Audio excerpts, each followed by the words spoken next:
출근길 테이크아웃 커피 한 잔에 담긴 미래의 시간 100년 하고도 5개월. 건강을 위해 주문한 샐러드 키트가 남긴 2만 킬로미터의 발자국. 무슨 얘기냐고요? 오늘 우리의 삶이 지구를 파괴한 이야기입니다.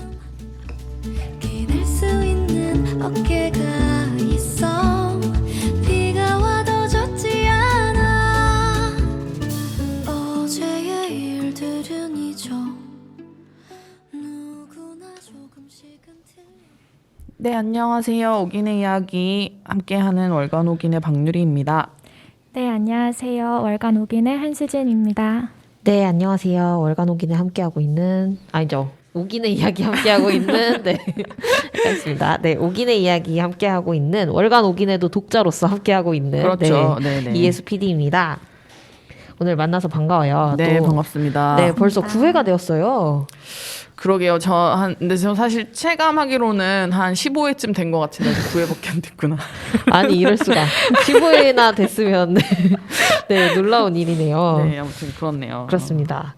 오프닝 멘트가 사실 굉장히 인상 깊었어요. 미래의 시간, 그리고 우리 샐러드 키트가 남긴 발자국, 지구를 파괴한 이야기라는 얘기를 해주셨는데 어떤 이야기인지 좀 궁금해요.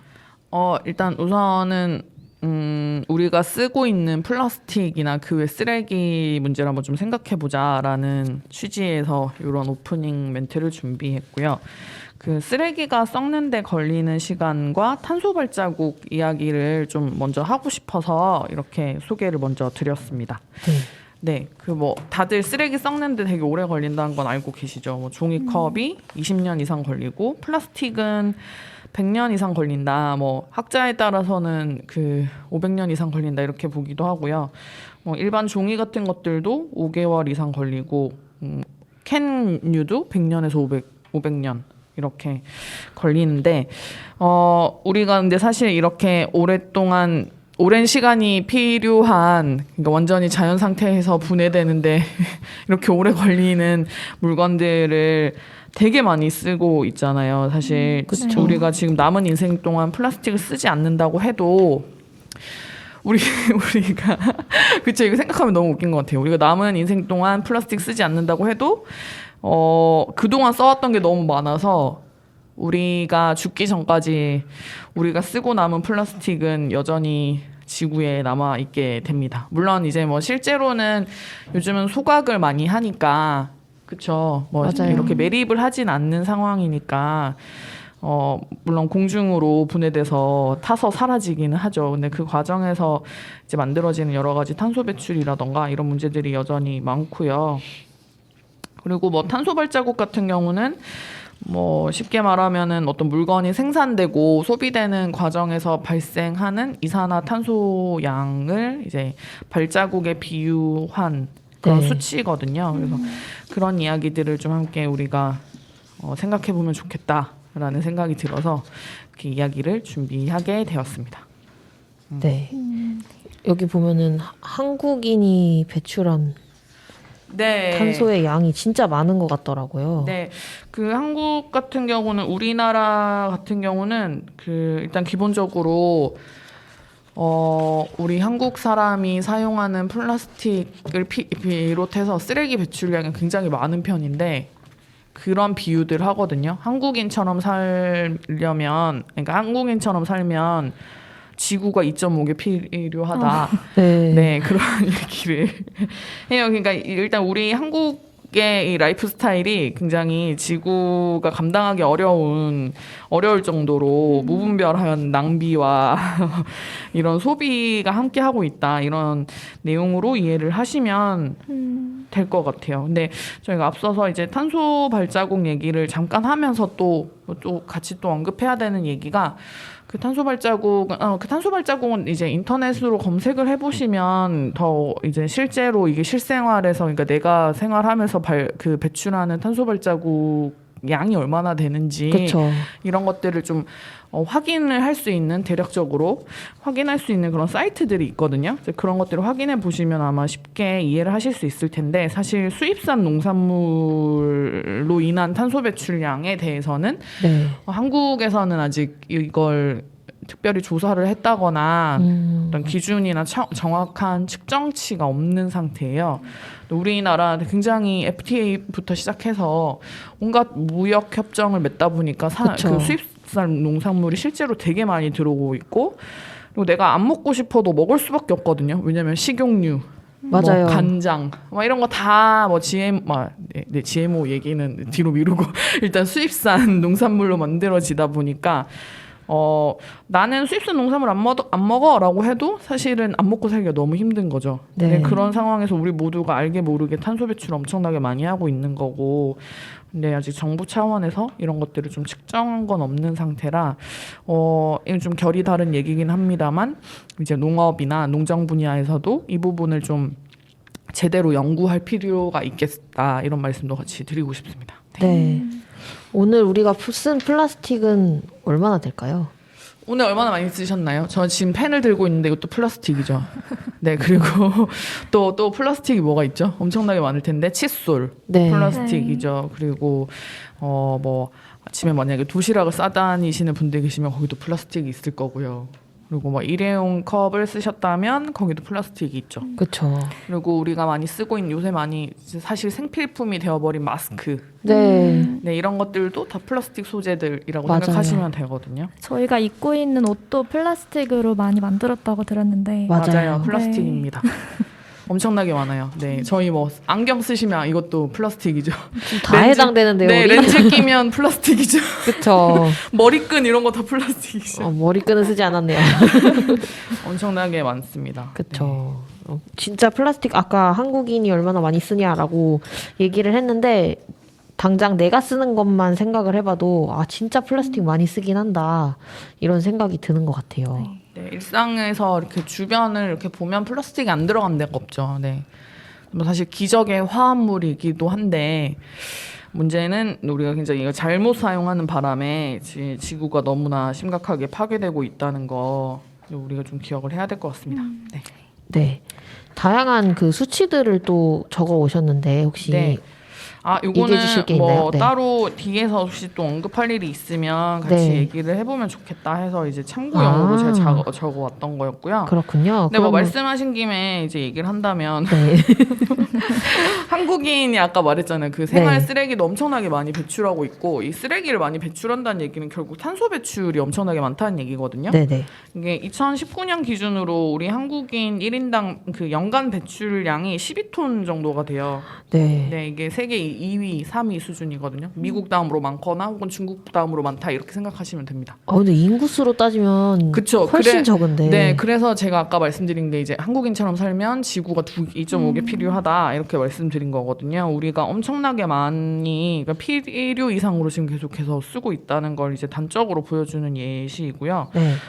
그리고 뭐 한국에서 1년 동안 사용되는 종이컵이 120억 개 이상이라고 해요. 종이컵만. 네. 종이컵만. 네, 120억 개 이상인데 이게 탄소 배출량으로 환산하면 13만 2천 톤. 와. 이게 약간 좀 감이 잘 안 잡히는데 네. 이 13만 2천 톤의 탄소를 다시 제로로 그러니까 이걸 좀 흡수하려면 이제 탄소 중립이라고 얘기하죠. 이게 그 흡수하려면 4,725만 그루의 나무가 필요하다. 진짜 많이 필요하네요. 네. 그러니까 우리가 5천만 인구니까 매년 나무 한 그루씩 심어야 되는 거예요. 모든 국민이 함께. 근데 뭐 당연한 얘기지만 뭐 나무 한 그루 심는다고 얘가 뭐 잘 크고 그러지 않잖아요. 그렇죠. 네. 그러니까 이게 그렇게 좀 단순 비교해서 말하기 좀 어려운 부분이긴 하지만 어쨌든 우리가 굉장히 많이 지구를 파괴하고 있구나 얘기할 수 있을 것 같아요. 우리나라가 배달의 민족이라고 맞아요. 막 그쵸, 얘기를 네. 하는데 절대 자랑스러운 이야기가 아니구나 네. 하는 생각이 드네요. 맞아요. 네, 대민 앱을 이제 그만 써야 합니다.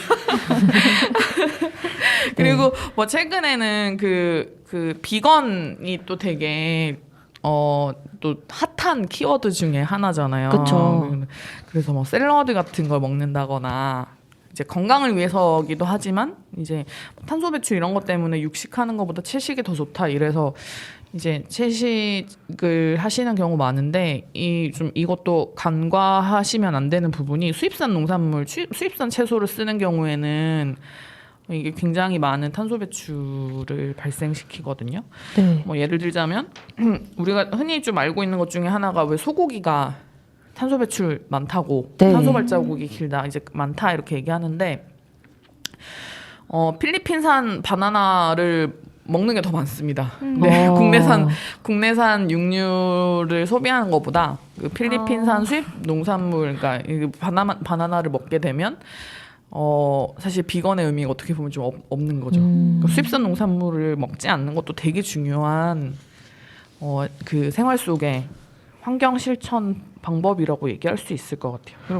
네. 말씀을 듣다 보니까 진짜 안 먹고 안 쓰기가 더 어렵겠다는 생각이 들어요. 맞아요. 지금 우리 일상 생활 속에서 맞아요. 바나나 하나를 그냥 먹었는데 수입산일 수밖에 없잖아요.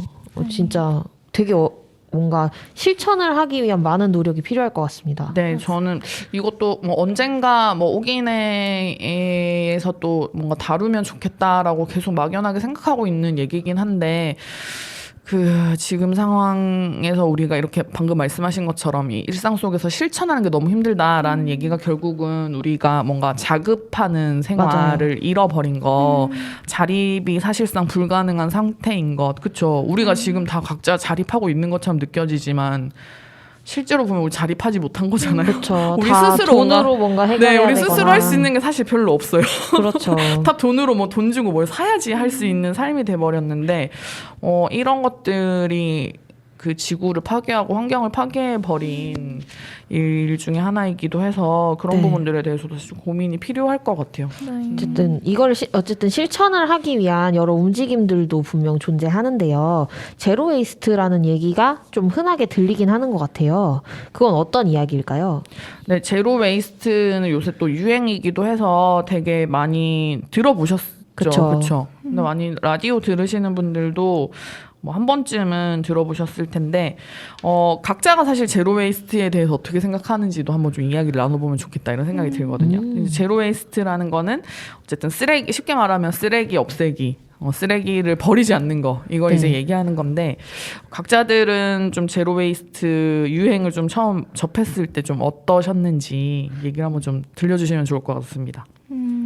저는 뭐 제로 웨이스트라는 말을 들었을 때 뭔가 되게 신세대의 것 같다 이런 느낌을 처음에 받았었는데 그래서 그런지 좀 어렵고 낯설게 느껴졌던 것도 있었던 것 같아요. 용어 자체도 제로 웨이스트 되게 영어죠. 길고 네. 영어로 되어 있고 생각해보면 사실 쉽게 말하면 아까 말했듯이 쓰레기 줄이기, 쓰레기 없애기 이런 건데 용어 때문인지 처음엔 좀 거리감이 있었던 것 같아요.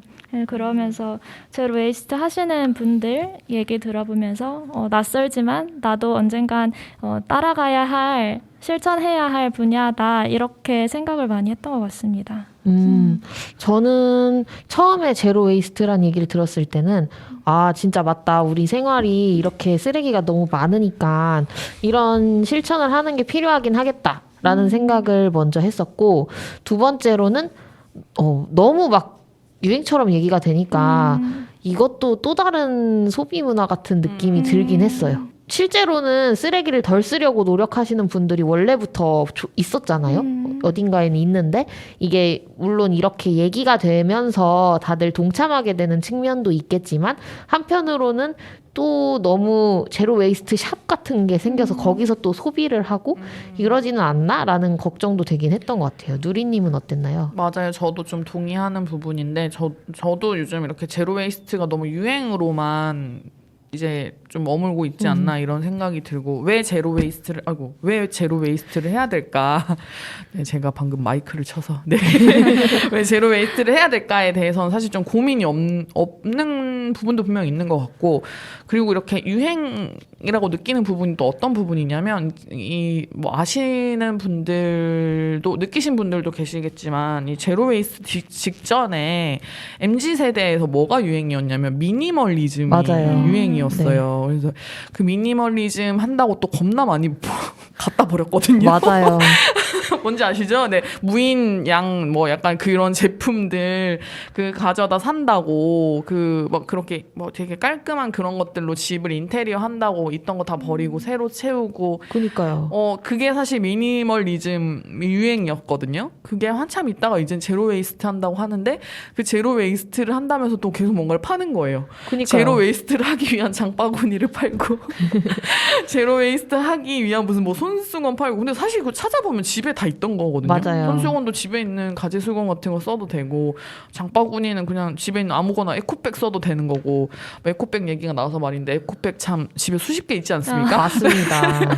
여기저기서 줘서 그런 거 다 사실 장바구니로 쓰면 되거든요. 그쵸. 근데 이제 제로 웨이스트 한다고 새로 사죠.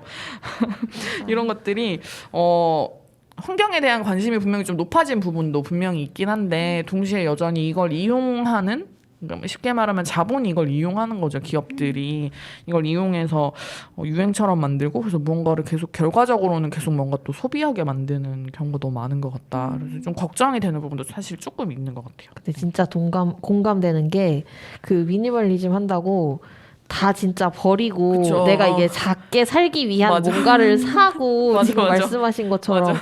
그렇게 뭐 수납을 위해서 수납을 수납장 위해 또 수납장을 또 사고 있는 건 다 버리고 이런 일들이 정말 많이 있었던 것 같아요. 맞아요. 그런 게 참 그래서 그런 지점에서도 어떻게 보면 또 제로 웨이스트란 말이 그냥 되게 새삼스럽고 별스럽다 이렇게 느껴지기도 해요. 이게 네. 너무 유행처럼 돼버린 걸 보면서도 아까도 앞서서도 이제 얘기했지만 이 사실 예전에 과거에는 이 제로 웨이스트라는 말은 없었지만 그런 삶을 실천해 오신 분들이 좀 계속 계셨잖아요. 옛날 어른들의 삶이 사실 그랬던 것이었고 그런 차원에서 저희가 월간옥인의 2월호에서도 특집으로 이런 이야기를 좀 다뤘었는데 한수진 기자가 그 할머니 제로 웨이스트를 주제로 지역의 이제 60대 이상 어르신들 이제 60대는 어르신이라고 말하기 좀 그렇긴 한데 아무튼 60대 이상 언니들을 만나서 여성분들을 만나서 과거에 어떻게 제로 웨이스트를 실천하셨는지 이런 얘기를 들어봤었는데 간단히 한번 소개해 주실까요? 네, 저도 그 지역에 계신 60대 이상의 언니들의 이야기를 들으면서 예전의 삶의 방식을 많이 여쭤봤었는데 말씀을 들어보니까 지금 제로 웨이스트가 지향하는 방향이랑 같은 거예요. 그리고 오히려 더 열심히 그렇게 하셨던 말씀을 들으면서 그때는 어떻게 지금이랑 달랐는지 얘기를 많이 담아봤어요. 그래서 재밌는 얘기가 되게 네. 많죠. 네, 맞아요.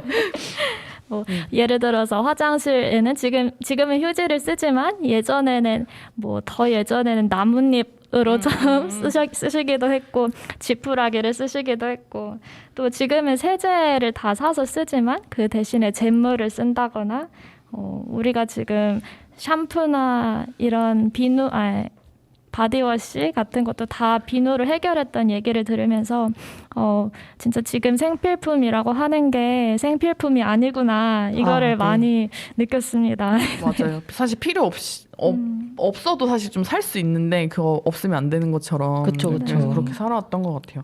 물론 뭐 지금 휴지 대신 지푸라기 쓰자 이렇게 얘기하면 안 되겠지만 그건 네. 사실 좀 불가능한 얘기고 그렇게까지 하는 것은 이거는 퇴보하는 것이기 때문에 네. 문제가 될 수 있지만 그 외의 것들은 사실 우리가 좀 우리 삶에 비춰보면서 좀 다시 좀 적용할 수 있는 것들 찾아봐야 되지 않을까 이런 생각이 들었습니다. 네, 저 이번호 그게 너무 재밌었어요. 왜냐면 사실 그동안 뭐 어르신들이 아껴 쓴다 이런 거를 우리가 알고는 있어도 제로웨이스트가 원래 우린 하고 있었단다 이렇게 얘기를 담아내서 콘텐츠로 얘기한다는 게 또 한 번 그 의미를 짚어주는 거잖아요. 그래서 이 콘텐츠 굉장히 재밌다라고 생각하면서 읽었거든요. 이 기사가 그래서 어떻게 진행하게 된 건지 너무 궁금했어요. 어떻게 진행하게 됐나요? 일단 뭐 이제 기본적으로는 저희 옥인에서 기후 위기나 뭐 이런 환경 얘기들을 계속 꾸준히 담고 있는데 일단 먼저 이걸 전제해야 될 것 같아요. 기후 위기의 절대적인 책임은 그 사실 쉽게 말하면 자본주의에 있는 거죠. 자본주의의 문제인 거고 이제 자본주의를 바탕으로 무분별하게 우리가 개발하고 계속 성장해야 된다. 성장만을 얘기하고 그리고 그러면서 이제 성장하려면 소비를 키워야 되니까 그렇죠. 공장이 돌아가려면 누군가 뭔가를 또 사야 되잖아요. 그렇죠. 이렇게 소비에 대한 욕망을 계속해서 심어준 것이 오늘날 이런 기후위기나 환경 파괴의 문제인 거고 그렇기 때문에 우리는 기업의 책임을 물어야 되고 또 제대로 정책을 만들지 않는 국가에 계속해서 이 요구를 해야 되는 거다라는 것을 먼저 좀 전제로 하고요. 네. 근데 그럼에도 불구하고 어쨌든 각자 개개인의 삶 역시도 좀 돌아봐야 되겠다 이런 생각을 했어요. 왜냐하면 우리가 그런 걸 동조하면서 살았던 건 사실이잖아요. 그래서 맞아요. 저희가 지금 여기서 이렇게 얘기하고 있는 저 역시도 무언가 계속 끊임없이 소비하는 삶을 살고 있는 것이 사실이고 그래서 그런 책임들이 우리 개개인에게 있기 때문에 좀 우리가 각자 우리 그동안의 삶을 좀 돌아보고 조금 바꿀 수 있는 방향으로 좀 한번 나아가 보자. 그래야지 이게 뭔가 우리 진짜 실질적인 삶의 변화를 이끌 수 있지 않을까 이런 생각을 하면서 이제 반성해 보자. 약간 이런 차원에서 개인의 초점을 맞춘 이야기들을 한번 좀 만들어 보게 됐죠. 네. 네. 저도 아까 그 제로웨이스트가 너무 유행으로 가는 것에 대해서 좀 걱정을 많이 말씀해 주셨는데 그런 유행에 대해서 반발하는 마음도 좀 있었던 것 같아요. 그래서 제로웨이스트가 되게 거창해 보여도 사실은 이전부터 계속돼 왔던 일이고 이전 세대에서 당연한 일이었다는 거를 좀 이야기를 해보고 싶었습니다. 네. 그 과거에 지금 계속 얘기를 해주셨지만 이번 콘텐츠에도 담겼듯이 옛날에는 진짜 모든 사람들이 자연스럽게 제로 웨이스트를 실천했던 것 같아요. 혹시 기억에 남는 게 있나요? 저는 일단 네. 뭐 저희 집 같은 경우는 어릴 때부터 저희 엄마가 분리배출 비롯해가지고 환경 문제에 되게 관심이 많으셔서 네. 제가 어릴 때부터 환경 캠프 이런 걸 되게 많이 갔거든요. 오. 그랬는데 이렇게 살고 있다 이런. 엄마 네. 죄송합니다. 네, 그래서 분리배출 같은 거 일단 기본적으로 굉장히 좀 철저하게 하는 편이었고 그렇다 보니까 집에서도 물건 같은 거 좀 함부로 버리는 일이 없었어요. 그냥 우리가 쓰던 것도 오래 안 쓴다 이러면 그거를 뭐 버리거나 하는 게 아니라 주변에 수소문에서 지금 요즘 뭐 당근마켓 이런 것처럼 그 쓰실 분들 계시면 그냥 가져다 드리거나 뭐 약간 이런 식으로 아니면 고쳐 쓰거나 진짜 맞아. 리폼에 쓰는 게 저희 집의 그 기본적인 분위기였어서 저 옷도 자주 안 샀거든요. 어렸을 때는 맨날 뭐 리폼에 입고 이랬으니까 엄마는 아빠가 재봉틀을 쓰셔가지고 우와. 재봉틀로 옷을 새로 만들어주고 이랬어서 되게 싫었어요. 사실 어릴 때는. 어릴 때는 친구들은 네. 새 옷 입는데. 그쵸. 근데 뭐 나는 뭐 리본 같은 거 새로 달고 막 이런 거 너무 싫었었는데 지금 생각해 보니까 그쵸. 그렇게 살았어야 했구나 이런 생각도 들고 또 네. 이제 할머니 댁에 가면은 오래된 물건들이 되게 많은데 그런 것들을 낡았다고 버리지 않고 계속 활용해서 계속 맞아요. 쓰시니까 그런 것들을 어렸을 때 많이 봤고 또 저희 할머니 집 아주 예전에는 또 그 할아버지 할머니가 농사를 지으셨는데 그 농촌에서 농사 지으시는 분들 뭐 대농이 아닌 이상은 사실 참 다 어려우시잖아요. 그쵸. 그렇다 보니까 좀 뭔가 이제 하나라도 더 아껴야 되는 상황이었고 그럼 퇴비 같은 것도 직접 만들어서 쓰시고 막 이러셨어가지고 그런 거를 계속 봤던 어렸을 때 뭐 쌀뜨물 이런 것도 뭐 밀가루로 그 설거지하면 그 뭐 기름기 같은 거 퐁퐁이나 세제 없어도 쓸 수 있다고 얘기하는데 제가 환경 캠프 갔다가 들었던 얘기인데 그 밀가루 같은 걸 많이 쓰게 되면 그 하천에 식물성 플랑크톤이 많이 생겨서 녹조 같은 게 발생할 수 있다고. 그래서 쌀뜨물을 쓰는 게 훨씬 더 좋다. 이런 거 어렸을 때 들었던 기억이 나요. 그래서 저희 집은 진짜 쌀뜨물 같은 거 모아놨다가 그걸로 설거지하고 이랬었거든요. 그런 거 엄청 아껴 생각나고. 쓰시는 네, 엄청 그래서 가정이었다. 그런 것들을 그 하나도 허투루 버리지 않고 다 쓸모가 있는 거다. 이래서 쌀뜨물 같은 거는 뭐 안 쓰면은 진짜 하다못해 이제 뭐 걸레 빨고 이랬던 물들도 그런 걸로 이제 뭐 베란다 청소하고 화분에 물 주고 이렇게 막 다 썼었어요. 그래서 네, 어릴 때는 사실 뭐 이렇게까지 하나. 막. 근데 지금 생각해 보니까 그렇게 하는 것들을 누군가 보여주는 게 전 되게 중요하다는 생각도 들어요. 네, 내가 그렇게 살진 않더라도 저렇게 할 수 있구나, 그리고 저렇게 하는 게 좋은 거구나 이렇게 조금이라도 좀 인식을 할 수 있지 않나. 저는 반대로 저희 가정에서는 그렇게 아껴 쓰는 분위기는 아니었어요. 근데 저희 친할머니가 굉장히 절약 정신이 투철하신 분이셨어요. 그래서 화장실에 가면은 그 앞에 전기 불 꺼 이렇게 그치 필요 없는 네. 전등 끄기 이런 거. 네, 그런 것도 써 있었고 그 수도꼭지를 항상 조금씩 열어두시고 그 모으셔가지고 그거를 갖다가 손을 씻거나 하실 때 사용하시고 네 굉장히 절약하시는 분이어서 그걸 보면서 아 저렇게 아낄 수 있구나를 어렸을 때 좀 봤던 것 같네요. 뭔가 이 들으면서 네. 문득 든 생각인데 어릴 때 뭐 봤던 거거나 봤던 장면이나 아니면은 본인이 직접 예전에 하셨던 얘기 이제 이런 실천들 모여가지고 이야기 나눠봐도 너무 재밌을 것 같다는 생각이 그러니까요. 들어요. 뭐 어렸을 때 어떻게 했고요, 뭐 이러면서 뭐 이런 얘기해보면 재밌겠다 이런 생각이 듭니다. 네. 네. 근데 진짜 어른들은 다 그랬던 것 같아요. 네. 뭔가 맞아요. 신기하게 현대화가 되기 이전에 살으셨던 어른들은 다 뭔가 더 아끼고 그렇다는 느낌이 드는데요. 혹시 그렇죠.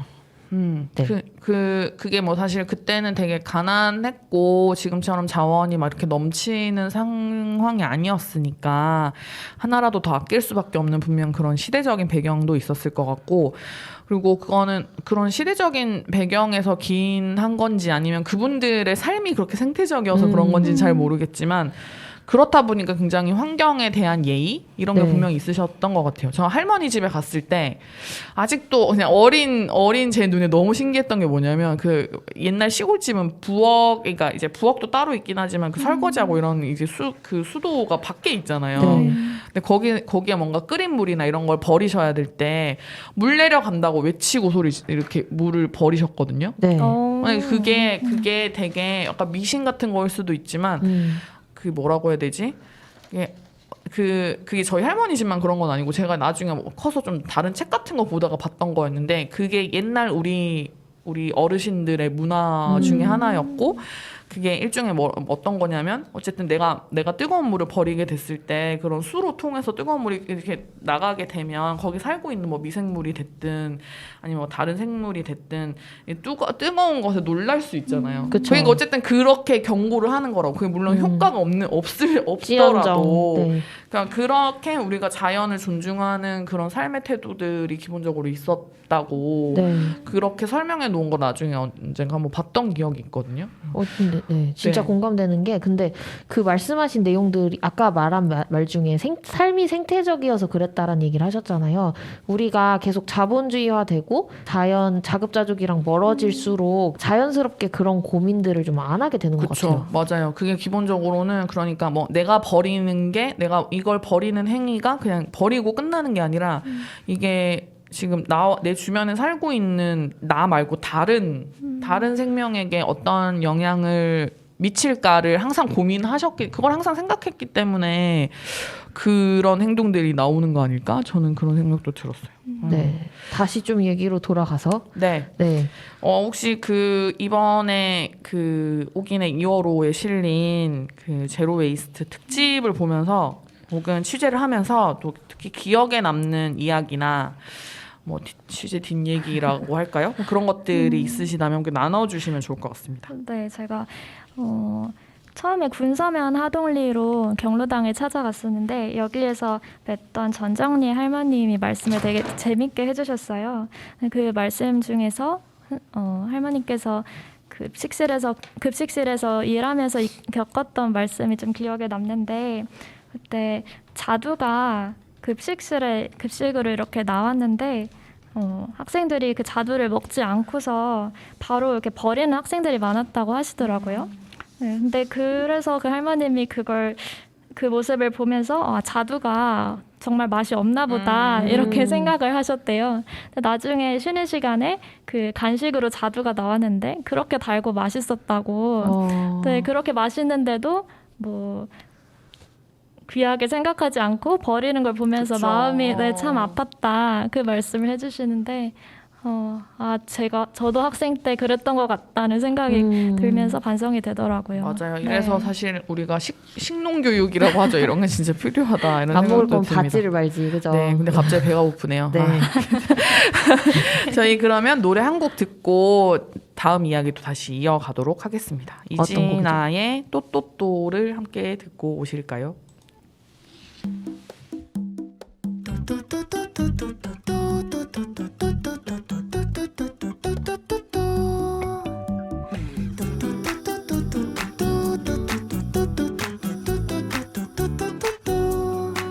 힘냈다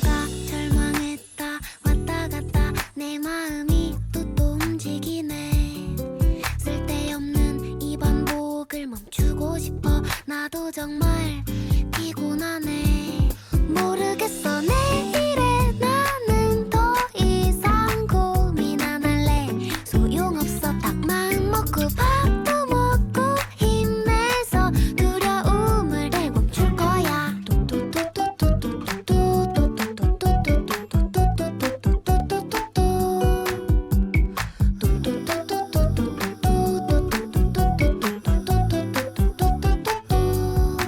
좋아했다 미워했다 왔다 갔다 내 마음이 또 흔들리네.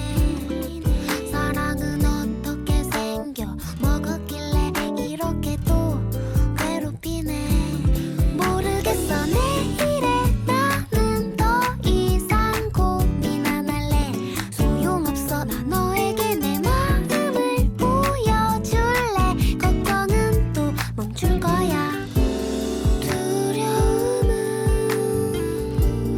어디서 온 건지 원하지 않는 것들과 나 싸울 힘을 갖고 싶어.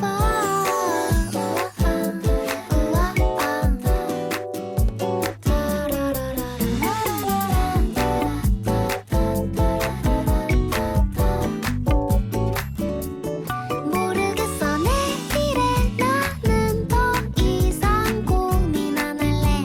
소용없어 언젠가 또 내게 찾아올 후회와 두려움과 싸울 거야.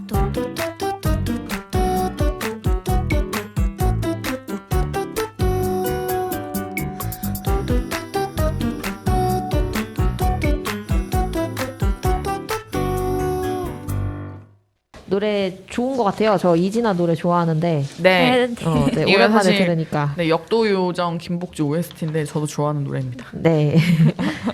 노래 듣고 왔는데 이제 저희가 이번 호 월간 오기네를 보신 분들은 알겠지만 기자님들이 직접 제로 웨이스트를 시도했어요. 직접 해보니까 혹시 어땠나요? 좀 경험담을 나눠주면 좋을 것 같아요.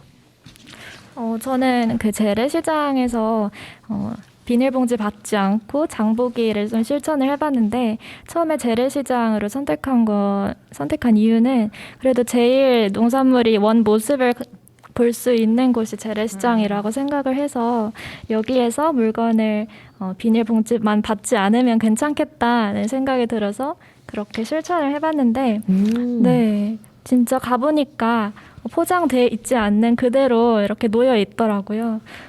제가 뭔가를 사겠다고 말씀을 하시면 갑자기 비닐봉지로 손을 바로 이렇게 뻗으셔가지고 그거 비닐봉지 받지 않겠다 말씀을 하는 게 조금 어렵긴 민망스러운 일이긴 했지만 그래도 이게 좀 습관이 되면 할 수 있겠다는 생각이 들었어요. 네. 맞아요. 네, 습관이 중요합니다. 저도 원래 장 볼 때 저는 특별한 경우 아니면 비닐봉지를 안 받거든요. 네. 그냥 대신 중량제 봉투에 담거나 아예 아니면 그냥 장바구니나 아니면 제가 그냥 맨날 들고 다니는 그 거북이 등껍질 같은 가방에 담고 다니는데 근데 아무래도 보통 마트나 슈퍼에서는 개별 포장이 되어 있다 보니까 이제 비닐이나 플라스틱이 되게 당연하게 따라오게 되는 경우가 또 너무 많은 것 같아요. 그러니까요. 좀 중요한 지점이었던 것 같아요. 대형마트 가면 자연스럽게 내가 장바구니를 그렇죠. 안 네. 받아도 갖게 되는데 시장에서는 또 그렇지 않았던 거네요. 맞아요. 네, 그러면 이 외에도 일단 경험을 해보시긴 했는데 일상 속에서 또 실천하고 있는 제로 웨이스트 활동이 또 있나요? 저는 이제 2020년 정도부터 그때부터 비누랑 삼배수세미를 쓰고 있거든요. 네. 이제 비누로 머리도 감고 세수도 하고 몸도 씻고 이렇게 다 쓰는 거고 삼배수세미도 이제 설거지할 때 쓰는 그 이제 정확히 말하면 황마로 만든 수세미는 이제 설거지할 때 사용하고 우와. 삼배로 만든 타월은 그 몸을 닦는 그 샤워 타월로 이렇게 쓰고 있는데 이게 되게 좋아요. 저 그 2월호 오기네에서 이게 왜 어떻게 좋은지 짧게 담긴 했습니다만 네. 일단 먼저 비누로 씻으면 되게 좋은 점이 뭔지 아세요? 뭔가요? 씻는 시간이 단축됩니다. 네, 저는 네, 사실 원래 비누로 씻었어요. 아 진짜요? 근데 별다른 이유는 아니었고 그냥 비누로 씻어도 되는데 저거 그쵸, 쓰기가 맞아요. 네, 좀 그래서 그냥 비누 있으니까 비누로 씻자. 맞아요. 그러고 씻었거든요. 비누가 사실 되게 가성비 되게 좋거든요. 맞아요. 잘 씻기고 그리고 뭐 바디워시나 뭐 샴푸 이런 시중에 나오는 그런 세정제는 되게 오래 헹궈야지 이 미끈거림이 네. 사라지거든요. 근데 비누는 저는 그래서 샤워 시간 한 10분 정도 단축됐어요. 그래서 그만큼 물도 좀 덜 쓰게 되는 오. 거고 삼베 타월 같은 경우도 그 플라스틱 그러니까 우리가 시중에서 판매하는 샤워 타월은 다 플라스틱으로 만든 건데 그쵸. 그런 거 보통 한 2개월 정도 쓰면 부풀이 일어나거나 아니면 그렇지 않더라도 거기서 계속 미세 플라스틱이 떨어져 나오거든요. 네. 근데 삼베 그 타월 같은 경우는 그렇지 않아요. 이건 천연 제품이라서 그냥 이거는 완전히 해질 때까지 계속 쓸 수 있고 네. 그래서 굉장히 저는 쓰면서도 너무 만족하면서 항상 쓰고 있어요. 근데 또 생각해보면 저 어렸을 때도 비누 이런 걸로 이제 씻은 적이 있긴 하거든요. 네. 아까도 말씀드렸지만 저희 엄마가 굉장히 이런 거에 관심이 많으시고 그러셔서 한동안 온 가족이 다 비누로 바꿔서 쓴 적이 있었고 그 초등학교 때도 아직도 생각나는데 김영규 선생님이라고 잘 계실지 아무튼 저희 담임 선생님이 비누로 씻는 걸 비누로 씻어야 된다고 저희 그때 반 학생들에게 어린이들에게 이렇게 막 설명해 주셔가지고 또 그때는 또 선생님이 얘기하면 또 막 다 해보잖아요. 그쵸. 그래서 열심히 비누로 씻고 다녔던 적이 있었어요. 근데 생각해보면 이것도 되게 한동안 그러다가 저는 이걸 왜 그만뒀냐면 비누로 씻고 이런 걸 되게 이상하게 보거나 되게 구질구질하게 보는 그런 시선들이 분명히 좀 있거든요. 요즘은 좀 나아지긴 했으나 그런 것들이 분명히 있어서 그래서 한동안은 좀 그냥 저도 시중에 나오는 그런 제품들 쓰다가 최근 이제 3년 전부터는 비누로 모두 다 바꿔서 사용을 하고 있습니다. 네. 전 샴푸는 쓰고 있습니다. 아, 약간 좀 뭐랄까 너무 뻣뻣해지는 느낌이 들어서 여러분 그러면 네. 비누로 썼는데 뻣뻣해진다 이러면 요즘은 비누로도 이제 린스 비누 같은 게 나오거든요. 그런 걸 쓰시거나 아니면은 난 그것도 귀찮은데 하시면 그 주방에 있는 네. 식초를 물에 희석해서 세숫대에 이렇게 물을 받고 식초를 뭐 한 요만큼? 요만큼이라고 하면 좀 그 뚜껑에 이제 조금 받아가지고 이렇게 부어가지고 오. 섞어서 그걸로 머리를 헹구시면 식초가 그 천연 섬유유연제 같은 천연 유연제 역할을 하거든요. 아 정말요? 네, 그래서 그게 그 린스나 트리트먼트제보다 훨씬 더 몸에도 좋고요. 그리고 뭐 식초로 씻으면 뭐 냄새 나지 않아? 막 이렇게 걱정하시는 분들 계시는데 아시겠지만 냄새 그냥 바로 날아가요. 그래서 이거 머리도 되게 부드러워지고 네. 그래서 그렇게 쓰시면 되게 또 그 사실 좀 비용도 절감할 수 있고 그냥 주방에 있는 거 그냥 그대로 써도 되니까 좋습니다. 그런 것들도 한번 해보시면 좋을 것 같아요. 좋네요. 저도 얼마 전부터 이렇게 샴푸바를 좀 사용을 해보게 됐는데 저도 뻣뻣해지지 않을까 하는 약간의 걱정이 있었는데 별 차이가 없더라고요. 사용을 해보니까.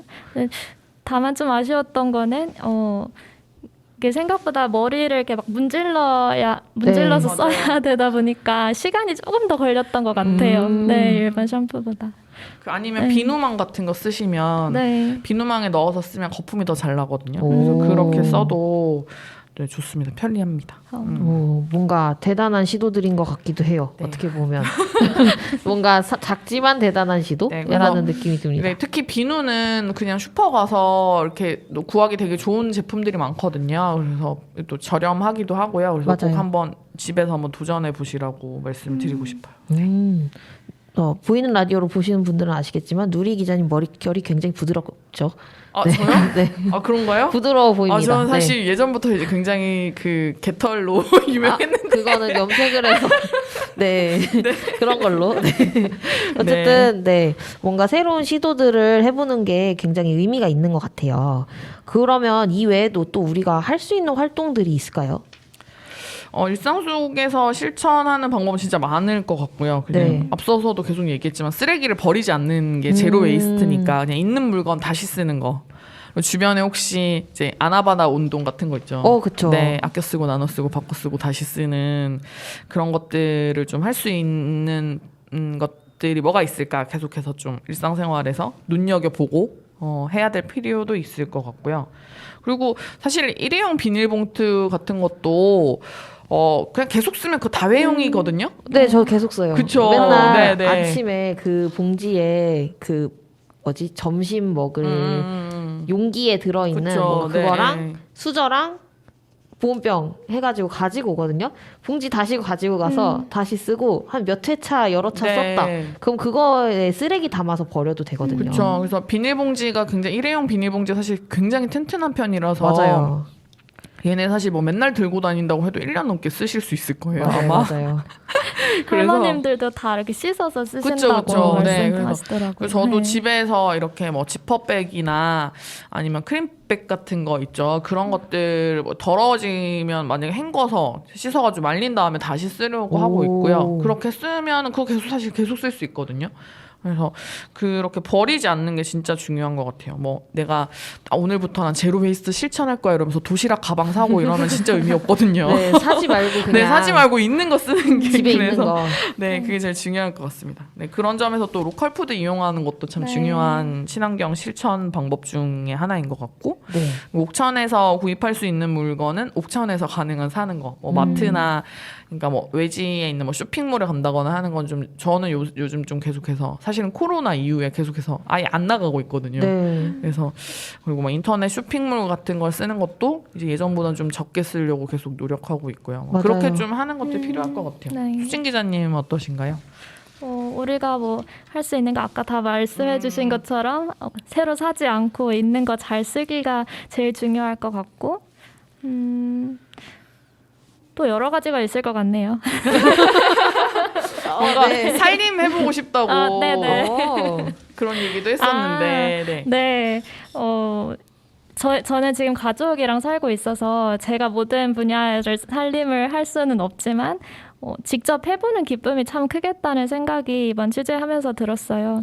그 예전에는 옷을 직접 만들어서 입기도 하셨고 이런 도구들을 직접 만들어서 쓰셨는데 지금은 다 돈을 내면은 쉽게 구할 수 있지만 내가 직접 만들어서 써보는 기쁨은 또 얼마나 클까 그거를 생각을 해보게 됐어요. 그래서 내가 직접 만들어서 해보고 싶다 이런 마음이 좀 커졌던 것 같습니다. 그렇군요. 네. 네. 우리 한참 유행했던 아보카도 이런 것도 네, 되게 멀리서 맞아요. 오는 거라는 게 네. 갑자기 또 생각이 나네요. 아보카도 그쵸. 네. 아보카도 여러분 그거 아시나요? 아보카도가 주로 칠레랑 멕시코가 주산지거든요. 네. 그 아보카도가 사실 최근에 이것도 뭐 비건 이런 거 유행하면서 이거 참 아이러니한데 유행하면서 그 아보카도 이 뭐라고 해야 되죠? 수입량이 굉장히 늘었고 네.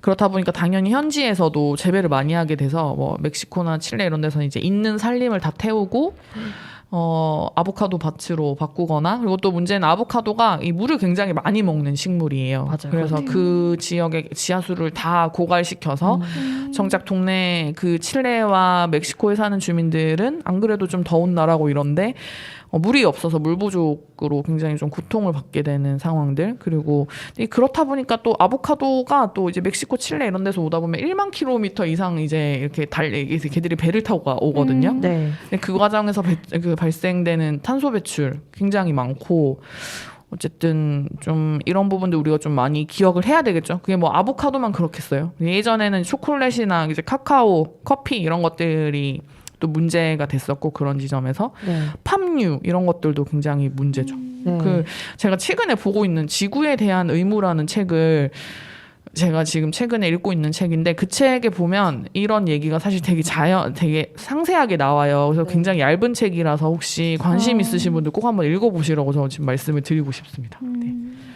그렇군요.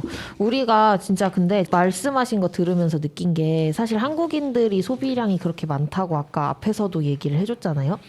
우리가 사용한 그 다양한 소비 물품으로 인해서 결국에 위협을 받는 거는 그 일을 생산하는 나라의 네, 사람들인 맞아요. 거고 네.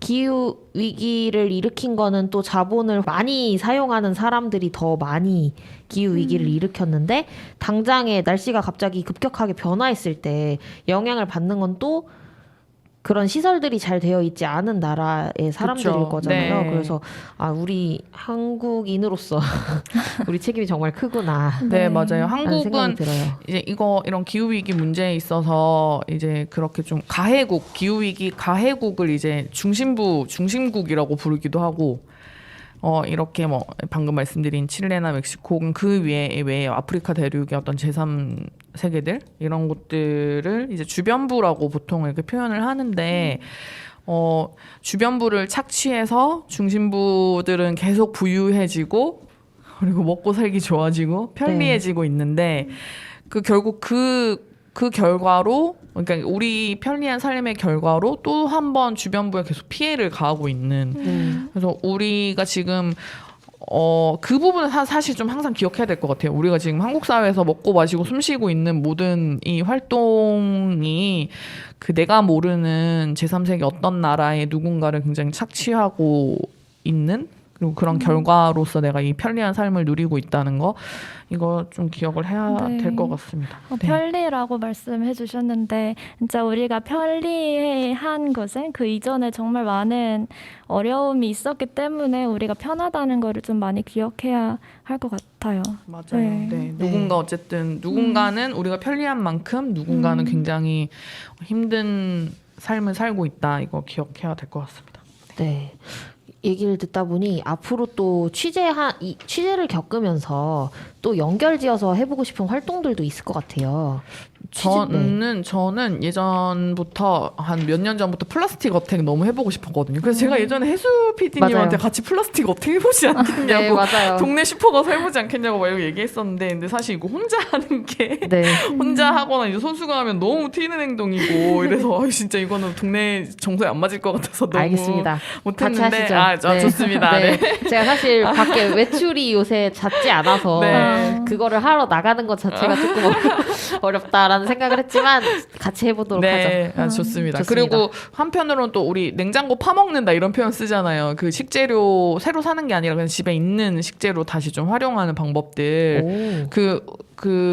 사실 지금 먹거리는 미친 듯이 넘치고 있는데 또 세계의 절반은 굶고 있거든요. 이것도 사실 되게 부정의한 일이고 그게 발생하게 되는 이유는 아까도 말했지만 우리가 주변부를 계속 착취하면서 살면서 우리는 넘치고 저기는 모자란 상황이 돼버리는 거라 그런 얘기들을 좀 같이 해보고 우리가 일상생활에서 이제 무분별하게 버려지는 음식물을 좀 돌아볼 수 있는 활동을 좀 해보면 좋겠다 이런 생각이 들어서 좀 해보고 싶었던 게 같이 모여가지고 일주일에 한 번이나 아니면 뭐 한 달에 한 번 정도 모여서 요일을 정해서 오늘 우리 집 냉장고에 있는 것 중에 그 요리를 할 수 있는 재료를 꺼내와서 같이 모여가지고 요리를 해먹는 거예요. 그날의 재료를 모아서 그런 활동을 해보거나 아니면 그런 것도 해보고 싶어요. 이제 우리가 천연수세미 뜨는 걸 제가 작년에 배웠거든요. 그것도 이제 소금쟁이 책방 활동으로 배웠는데 이거를 자주 가는 단골 가게에 이 천연수세미를 떠서 선물해주는 그런 활동을 해보면 어떨까 이런 생각도 해봤었고 어쨌든 개인적으로 좀 해보고 싶은 건 좀 많았어요. 뭐 지역 농산물로 만들어보는 이제 채식 요리 챌린지 이런 거를 좀 해보거나 아니면 뭐 최근에는 제가 이제 이거는 환경과도 조금 연결되는 부분이기도 하고 그런데 저희 회사가 있는 근거북이길 골목이 참 지저분하거든요. 맞아요. 쓰레기 버리는 사람이 너무 많아가지고 거기 분리배출함 만드는 활동을 해보고 싶다. 맞아요. 이런 생각도 하고 있어요. 그렇죠. 네, 저는 만들어보는 활동을 좀 해보면 재밌겠다는 생각을 했어요. 뭐 지금 쓰고 있는 샴푸바도 재료만 있으면 직접 만들어 볼 수 있으니까 샴푸바를 만든다든지 직접 입을 수 있는 옷을 만들 수 있을진 모르겠지만 뜨개질로 내 옷을 만들어 본다든지 이렇게 직접 만들어 보는 활동들을 많이 생각이 났습니다. 네, 재밌을 것 같아요. 재밌을 것 같아요. 이쯤에서 노래 한 곡 더 듣고 올까요? 네. 어떤 노래죠? 어떤 노래 듣기로 했죠? 김새 표류기에 나오는 OST 중 하나인데요. 가사가 Too Much World라고 계속 나오는데 모든 세상에 너무 많은 것이 생산되고 있다? 필요 없는 것들이 너무 많다는 내용의 노래예요. 그래서 선곡해봤습니다. 네, 듣고 오겠습니다. Too much place, too much voice, too much chance, there's too much pain and desire. Liars, I cannot stand it anymore. Too much news, too much food, too much shoes, not too much thing. Just in my closet, I can only be myself. You start to say hello.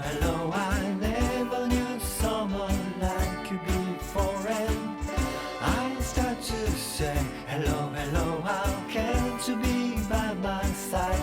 Can't you be my friend? Too much news, too much food, too much sus, not too much thing. Just in my closet, I can only be myself.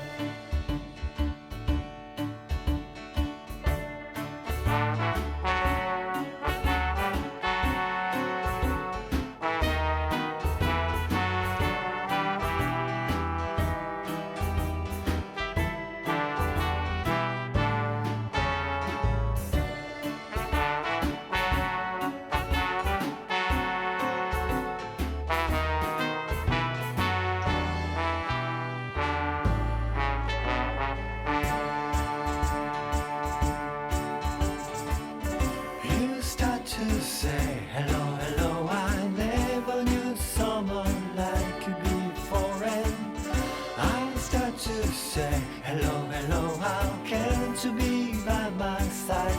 Can't you be my friend? Too much news, too much food, too much sus, not too much thing.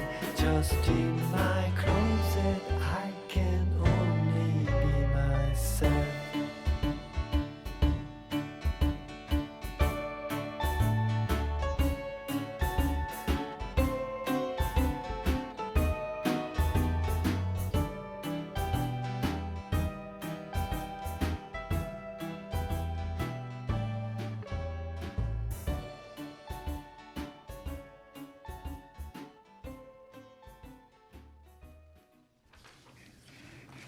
네, 다양한 이야기들을 우리 나눠봤는데요. 마지막으로는 어떤 이야기들을 나눠볼까요?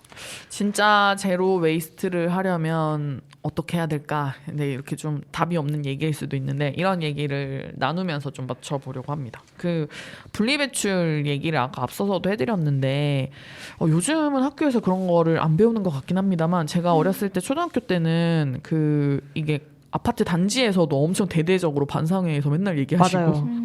아나바다 운동하면서. 네, 맨날 하고 학교에서도 맨날 이거 했었고 그때 아마 환경부 정책이지 않았나 싶어요. 지금 돌이켜 보니까 그렇고 그렇다 보니까 분리배출을 일주일에 한 번씩 주말에 토요일 일요일에 오면은 그 집에 오면 매일매일 그거 막 우유팩 다 씻어가지고 말려서 찢어가지고 이렇게 막 하는 그거 막 했던 게 아직도 생각이 나거든요. 네. 근데 우리나라 이렇게 좀 굉장히 분리배출 방식이 굉장히 고도화되어 있어요. 무슨 얘기냐면 대부분의 시민들이 물론 아직도 여전히 안 하시는 분들도 계시긴 하지만 외국에 비해서는 굉장히 비교적 분리배출을 좀 잘하는 편이에요. 우리 한국은 잘하는 편이죠. 과거에 아마 그런 교육이 있었기 때문이라고 생각하는데 문제는 뭐냐면 재활용 폐기물의 절반도 재활용이 되지 않는 상황인 거죠. 네. 그리고 그 생활 쓰레기 재활용률이 59.7%막 거의 한 60%대는 된다 이렇게 얘기하고 있는데 이거 사실 굉장히 거품이 많고 부풀려져 있다도 이렇게 전문가들이 얘기하거든요.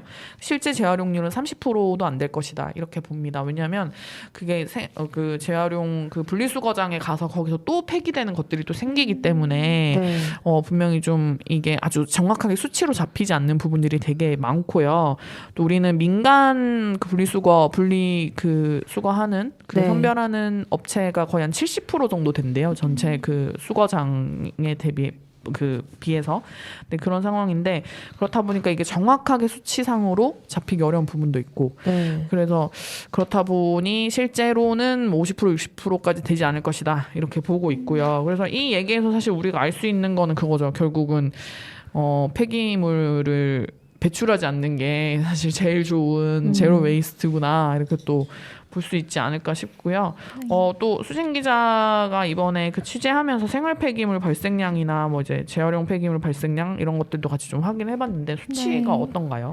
이렇게 확인을 해보니까 2016년에 폐기물 발생량이 1만 564톤이었다가 작년 2021년에 보니까 1만 5,555톤으로 또 늘었어요. 네, 그 양을 좀 실감이 나게 설명을 한다면 5년 사이에 커다란 쓰레기 산이 하나 더 생긴 정도의 양이더라고요. 네. 네, 5,000톤이 늘은 거니까요. 네, 그래서 코로나19를 지나면서 뭐 그 일회용품이 더 많이 늘어서 그럴 수 있겠다는 생각도 들고 네, 많이 늘었다는 걸 좀 확인할 수 있었습니다. 네, 저희가 어쨌든 이거는 분리배출만 잘한다고 해서 이제 끝나는 게 아니고 분리배출 하는 거에서 사실 끝나는 게 아니라 일단 내가 사서 쓰고 그리고 내가 이 물건을 사서 사기 전의 단계들 생산되는 단계에서의 탄소 배출이라던가 환경 파괴 문제들 그리고 네. 내가 버리고 난 다음에 분리배출이 다가 아니고 이 분리배출한 이 쓰레기가 진짜 실제로 제대로 재활용되는지 네. 이런 문제들까지도 우리가 좀 두루두루 좀 고민하고 이런 부분들에 대한 의식도 좀 높아져야 될 필요가 있을 것 같아요. 네. 그러게요. 네, 요즘 그리고 사실 뭐 우리가 잘 하고 있는 편이라고는 하지만 저도 여전히 제가 살고 있는 아파트 그 분리배출 수거함 가보면 막 헹구지도 않고 내놓는 그 플라스틱 쓰레기들 너무 많거든요. 보고 있으면 너무 속 터져요. 그러면 그거 그 음식물 쓰레기 묻어 있으면 다 그 재활용되지 못하고 다 폐기되는데 네. 다른 사람들이 아무리 깨끗하게 헹궈서 내놔도 그렇게 하나 딱 버려버리면 뭐 간장 묻고 이래버리면 사실 그걸 선별장에서는 일일이 다시 다 씻을 수가 없기 때문에 그냥 다 통째로 폐기를 해버리거든요. 그래서 아, 하나가 있으면 전체를 폐기하나요? 아니 네. 그게 그 하나 때문에 하나에 묻은 오염물이 다른 다른 거에 그쵸. 또 묻으니까 흘러서 묻잖아요. 그래버리면 그거 어떻게 씻고 할 수가 없어요. 그래서 다 같이 폐기를 해버리거든요. 네. 그런 것들도 주의를 해야 됩니다. 굉장히 창피하고 부끄러운 일이란 거를 분리배출을 잘 안 하시는 분들 좀 기억을 하셔야 될 것 같아요. 그러게요. 다른 사람들이 기껏 씻어서 내놓은 것까지 다 그 노력을 그쵸. 없애버리는 네, 거네요. 그 사람 네. 하나 때문에 얼마나 많은 지금 플라스틱 쓰레기들이 그대로 소각돼 버리는지 기억해야 될 것 같아요. 쓰레기를 버릴 때 내 손을 떠나면 끝이다 이렇게 생각을 하지만 그 뒤에 과정이 있는 거를 저도 많이 잊고 있었던 것 같아요. 네. 근데 이제 그런 걸 꼭 음. 기억하고 살아야 한다 네. 생각이 들고요. 네. 뭐 정책적인 변화도 좀 필요할 것 같죠. 그렇죠. 왜냐하면 뭐 물라벨, 그러니까 우리가 페트병 버릴 때 제일 어려운 게 그거잖아요. 라벨 떼는 거. 네. 떼다 보다가 떼다가 이제 한번 욕해 보시는 경험 다들 한 번쯤 있지 않을까 싶은데 안 너무 안 떨어져요. 떼져서. 그 끈적이가 네. 아무리 떼려고 그래도 그건 도저히 사람 손으로 어떻게 할 수가 없어요. 그래서 네. 그냥 버리게 되는 수가 많은데 근데 이런 것들도 사실 정책적으로 기업이 그 물라벨을 쓸 수 있도록 물라벨 병을 만들도록 그 정책을 만들거나 아니면 이 라벨이 좀 잘 떼어지게 만드는 것들이 필요하죠. 핀란드 같은 경우는 그 어떻게 하고 있냐면 여기는 그 라벨을 떼지 않고 그냥 플라스틱 페트병을 다 버린다고 하는데 그럴 수 있는 이유가 뭐냐면 라벨을 그 수용성 접착제를 써서 그 분리수거장에 다 가져가면 그 물에 다 담그고 오. 그러면 수용성이니까 자연스럽게 떨어지잖아요. 네. 그럼 플라스틱 좋다. 그 플라스틱 페트병은 그 물보다 비중이 있기 때문에 얘는 바닥에 가라앉고 그 라벨은 물보다 가벼워서 위에 뜨는 거죠. 네. 그러면 그렇게 그냥 분리만 해가지고 라벨도 재활용하고 병도 재활용하는 거예요. 그런 것들을 정책으로 만들어서 기업이 그렇게 따르게 하고 있기 때문에 그 의무인 거죠. 네, 그런 것들 만들 수 있는 거거든요. 우리도 이런 것들이 빨리 도입이 돼야 되고 빨리 만들어야 되는데 여전히 우리 정부는 좀 손을 놓고 있는 상황이다. 그러니까요. 그냥 자율적으로 하라고 놔둘 게 아니고 이런 부분들은 좀 의무적으로 하도록 만들어야 될 것 같아요. 그렇죠. 네, 그래서 이게 우리가 재활용 안 되는 건 아예 사지 말아야 하지 않나? 이런 생각도 들고 아예 시장에서 퇴출시켜 버리는 재활용이 되지 않는 건 소비자도 아예 사지 않는다. 이렇게 돼버리면 기업이 제일 무서워하는 게 어쨌든 돈을 못 버는 거니까. 그렇죠. 그렇게 하면 알아서 또 만들겠죠 그런 것들을. 근데 네. 또 그렇게 되는 것들이 어렵기 때문에 정부는 제대로 된 정책과 기준을 만들어야 되는 거겠고요. 네, 그렇습니다. 기업에서 생산하지 않으면 소비자도 사지 않을 수 있게 되니까 훨씬 더 빨리 바뀔 수 있는 방법인 것 같아요. 네, 이건 네. 결국은 기업도 변해야 되고 소비자도 변해야 되고 또 마찬가지로 정부 정책도 함께 바꿔가야 할 문제가 아닌가 싶습니다. 근데 사실 또 요즘 기후 위기 상태를 보면 너무 우리가 멀리 왔구나 이런 생각도 들고요.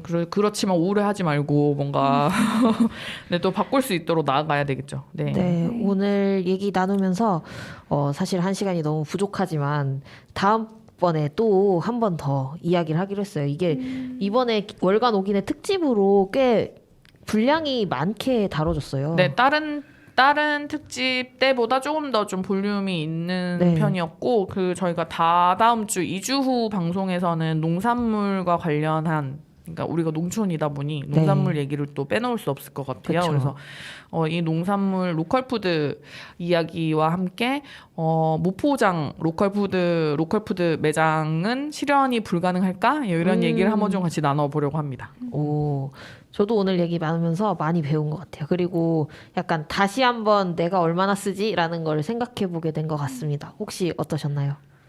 네, 저도 이번 특집 구성하고 또 취재를 하면서 저를 많이 돌아볼 수 있는 시간이었던 것 같고 저는 그 자연의 질서를 원래대로 따랐다면 생기지 않았을 문제라는 생각이 들어서 그 좀 돌이킬 수 있는 방법이 더 없을까를 고민해 보게 됐습니다.